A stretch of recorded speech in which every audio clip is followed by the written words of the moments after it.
Good evening, you landlubbers. It's me, Kieran, and I'm apparently part pirate and part Irish. Who would have known? And I didn't have anything for an eye patch, so I've just used a piece of sellotape. We're very inventive over here. Nevertheless, we're going to talk about Rites of Passage by William Golding. Now, you might be aware of Golding because he is the he's the person who wrote Lord of the Flies. Many of you have read Lord of the Flies. It's a classic. It's a good one. And equally, there are people I found out who don't say conch, but conch. Don't be a piggy in the middle is Team Conch. Always will be, always have been. Lord of the Flies, boys trapped on an island, but are eventually saved by the Navy. There's something about the sea that is clearly encapsulated and has enthralled and has been enshrined within the works of William Golding, and therefore knowing that Rites of Passage is the first part in his Sea trilogy is a little bit unsurprising. This won the Man Booker in 1980. Knowing that this is the author of Lord of the Flies, knowing that he would become a Nobel laureate, it might be unsurprising to why this book had won. But when you first open this book, it's a bit confusing to why.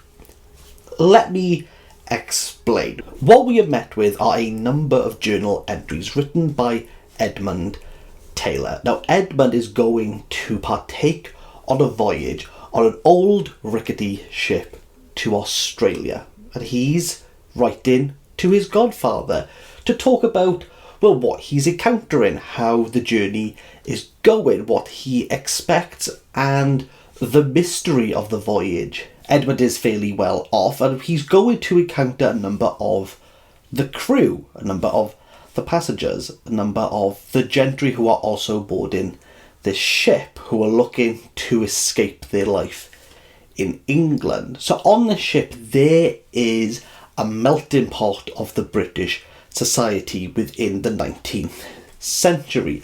The writing of this encapsulates the 19th century. If you enjoy prose like that, Rites of Passage it's exceptionally reminiscent of the time. Reminiscent, not a replica. The further we move into Rites of Passage, we're going to see Golding move away from the skeleton, the framework of what we think a seafaring 19th century novel is going to be. Actually, Golding moves away from the seafaring completely. We don't care about anything off the boat. We care what's on the boat. We care about one person. We don't really care about them at all. Reverend Coley. Reverend Coley is a lonely person, and he, on his first night, he has a rough night. Expect sea legs, expect seasickness,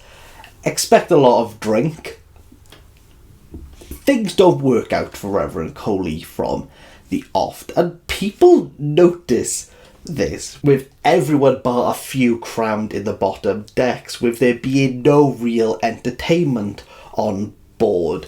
Coley becomes the entertainment. He's what people talk about. He's what people comment on. They make a spectacle of Coley and his suffering.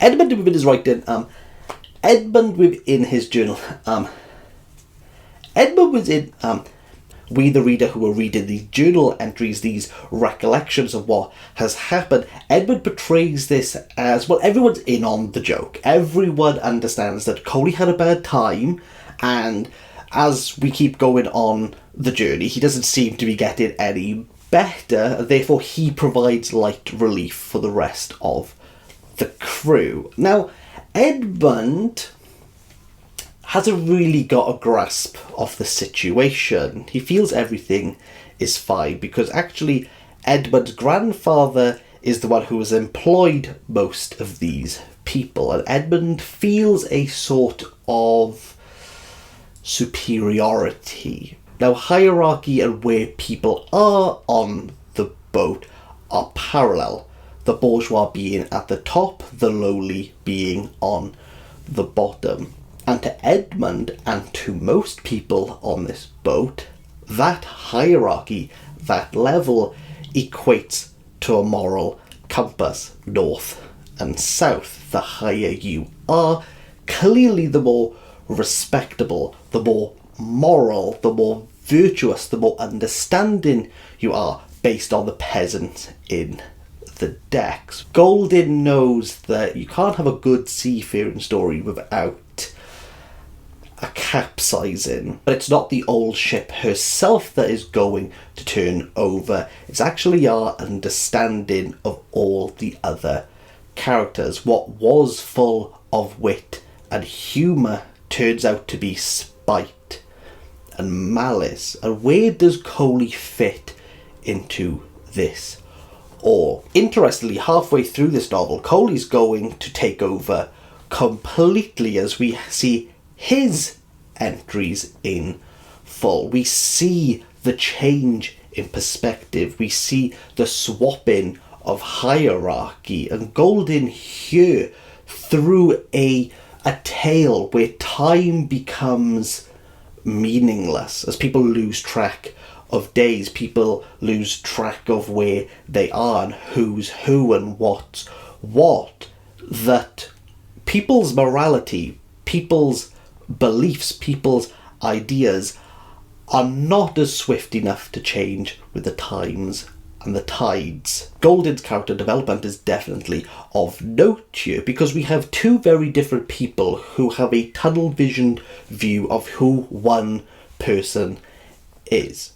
And those two people have very different backgrounds, have very different pasts, are going to have very different futures, and are currently experiencing the same events in different ways. The only thing that has connected these two people is the boat itself. And you, dear reader, you're going to laugh, you're going to think, who is this Reverend Coley character?